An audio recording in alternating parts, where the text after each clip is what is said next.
Hello friends, welcome to another video of stock market. आज हम discuss करने वाले इंडिया मार्ट इंटरमेश लिमिटेड के बारे में। इस पर्टिकुलर स्टॉक में करेक्शन जो है वो चल रहा है एंड फाइनली इसने फिर से आज एक 10% का लोअर सर्किट लगा दिया है एंड एट दैट मोमेंट 4504 के करीब ट्रेड कर रहा है।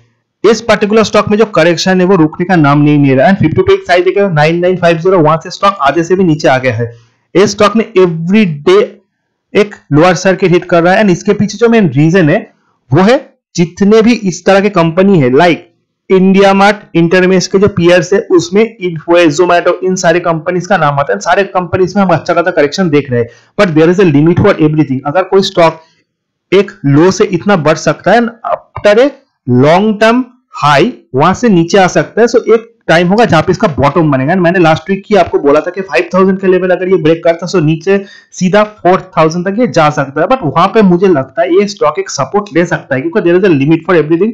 ये सेल ऑफ जो है वाईफाई की तरफ से, फंड की तरफ से सेल है, बट 4000 के करीब अगर आज ही ये एक और लोअर सर्किट लगाता है वहां पे थोड़ा बाइंग अपॉर्चुनिटी मुझे लगता है इस स्टॉक में होने वाला है क्योंकि एक गिरने का भी एक लिमिट होता है। नहीं ऐसा नहीं कि स्टॉक का परफॉर्मेंस खराब है, इसने अपने रिजल्ट को डिक्लेयर किया, result is not good, but ऐसा नहीं कि बहुत ही खराब है। अगर loss making companies like InterGlobe aviation, Vodafone जैसे कंपनीज इतना वैल्यू मिल सकता है, उनको इतना ज्यादा इंपॉर्टेंस मिल सकता है। सो कोई कंपनी अगर प्रॉफिट करता है, प्रॉफिट अगर 10-15% गिर भी जाए तो उसमें इतना पैनिक होने की जरूरत नहीं है।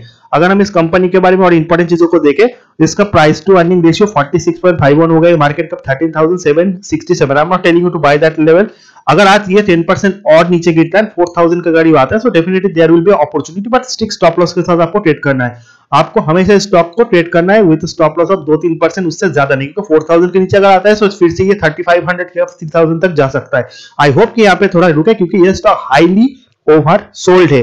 अगर हम इस स्टॉक के टेक्निकल्स को देखें आपको पता चलेगा। RSI, relative strength index and money flow index जो शॉर्ट टर्म में किसी स्टॉक के मूवमेंट को बता है।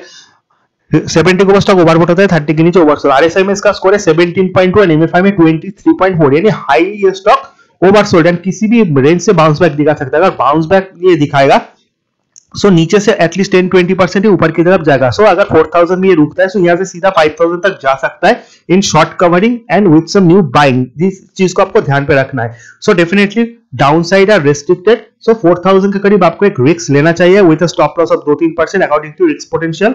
एंड अगर ये फिर से इसके भी नीचे आता है so I hope 3500 is another resistance and 3000 के नीचे मुझे ये नहीं लगता है किसी भी हालत पे जाएगा, क्योंकि हर चीज का गिरने का एक लेवल होता है। हाँ, अगर यहाँ पर रुकता है सो डेफिनेटली ऊपर की तरफ जाएगा क्योंकि एज आई सेड ये स्टॉक हाईली ओवरसोल्ड है। ऊपर की तरफ अगर जाए आपको बेच देना है, आपको 5000 करीब इसको सेल कर देना है क्योंकि इन सारे स्टॉक में पोजीशन बनाने का कोई फायदा नहीं।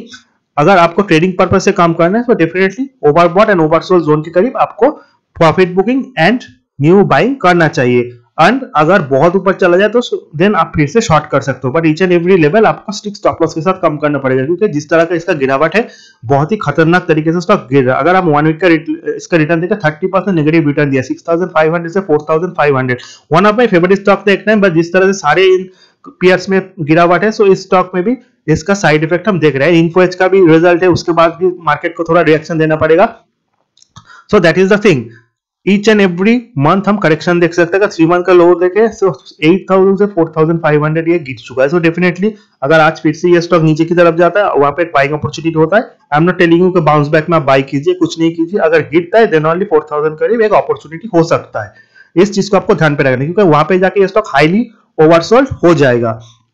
अगर हम इसके 50 डे, 100 डे, 200 सारे सिंपल एक्सप्रेशन मूविंग एवरेज देखो बहुत ऊपर है। 7500 200 एक्सप्रेशन मूविंग एवरेज, 7134 के करीब 100 एक्सप्रेशन मूविंग एवरेज। सो इन चीजों का डिस्कशन करके कोई फायदा नहीं। हम नीचे की तरफ रेजिस्टेंस एंड सपोर्ट क्या है, एज आई सेड सबसे बड़ा सपोर्ट है 4503 जहां पे ये स्टॉक एट दैट पॉइंट है। नीचे नीचे जो सपोर्ट है 4037 is a very important support and I hope यहां पे जाके स्टॉक रुक जाए क्योंकि बहुत ज्यादा ओवरसोल्ड हो जाएगा।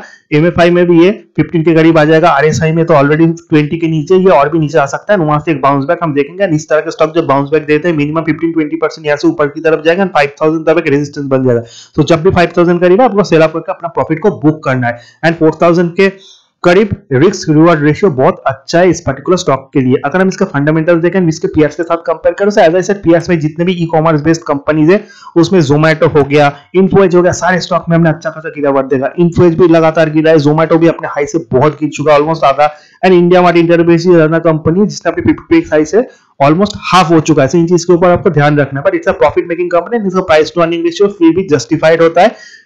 एंड इसका आरओसी भी अच्छा है 39.52. That is why I am always very very bullish in this particular company. कोई स्टॉक गिरता है डेफिनेटली वो अच्छा नहीं है, बट डेफिनेटली अगर उसका वैल्यूएशन अच्छा हो एंड कंपनी का परफॉर्मेंस उतना खराब नहीं हो, सो डेफिनेटली उसमें बाउंस बैक भी आता है. As A C net profit दिसंबर क्वार्टर का रिजल्ट आ चुका है, 74 करोड़ का नेट प्रॉफिट है, 91 था जून में, 85 था सितंबर में. उससे पहले भी इस तरह का कंपनी का परफॉर्मेंस. सो अगर आप प्रीवियस परफॉर्मेंस देखोगे 76 करोड़ 74 करोड़ जो कि जून 2020 सितंबर 2020 में था, उस तरह का ही परफॉर्मेंस है. सेल्स बढ़ा है, सेल्स में अच्छा खासा ग्रोथ देख सकते हैं. परफॉर्मेंस वाइज कंपनी का परफॉर्मेंस अच्छा है. ऑनली नेगेटिव फैक्टर एक्सपेंसेस, अगर आप लास्ट क्वार्टर के साथ कंपेयर करोगे तो एक्सपेंसेस 11 करोड़ बढ़ गया है. अगर 74 से आप 11 करोड़ एक्सपेंसेस के फिगर को जोड़ दो तो 85 होते हैं. परफॉर्मेंस वाइज इसका परफॉर्मेंस सिमिलर है. 91 करोड़ था इन द जून सेगमेंट. सो वहां से भी अगर हम टोटल देखोगे 17 करोड़ ये एक्सपेंसेस बढ़ गया. 17 करोड़ को अगर आप 74 से ऐड करोगे तो 91 निकलता है. Performance are not that good but consistent performance stock से हम देख सकते हैं. थोड़ा गिर गया है, ऐसा नहीं कि बहुत प्रॉफिट गिर गया है. एंड कंसोलिडेटेड प्रॉफिट भी कुछ इसी प्रकार 82 से 70 करोड़ गिरा है. बट शेयर होल्डिंग पैटर्न को अगर आप देखोगे तो उसमें प्रोमोटर्स का 49.52%, look at FI holding 26.54. FI किसी स्टॉक में बुलिश होता है तो बढ़ता भी जल्दी है एंड गिरता भी जल्दी है. सो बहुत सेल ऑफ के बाद एक बाउंस बैक आ गया. I am not telling you buy this stock at that moment, but 4000 के करीब इसको रोकना चाहिए और वहां पे जाते आप उसको बाय करो. मैं एम नॉट सेइंग दैट कि आपको 100 रुपीज है तो सारा इन्वेस्ट कर दो, यानी आपके पास अगर कुछ अमाउंट पड़ा हुआ है 50% आप उस रेंज पे इन्वेस्ट करो. अगर उससे भी नीचे आता है 35,000 वहां पे इन्वेस्ट करो कि एवरेज हो जाएगा. देन वहां से अगर बाउंस बैक दिखाता है तो स्टॉक में अच्छा खासा बाउंस देगा. थोड़ा पेशेंस के साथ आपको होल्ड करना है. 4000 के करीब इसको रुकना चाहिए. अगर नहीं रुकता और भी नीचे ये स्टॉक जा सकता है, इसीलिए आपको थोड़ा एवरेजिंग भी करना है. ऐसा नहीं कि कंपनी बंद हो जाएगा, वैल्यूएशन जीरो हो जाएगा.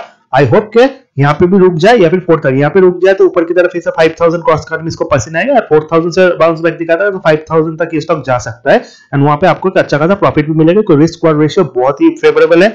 पब्लिक होल्डिंग 18.57 है. रिटेल इन्वेस्टर के भी अच्छा खासा स्टेक है इन दिस पर्टिकुलर कंपनी.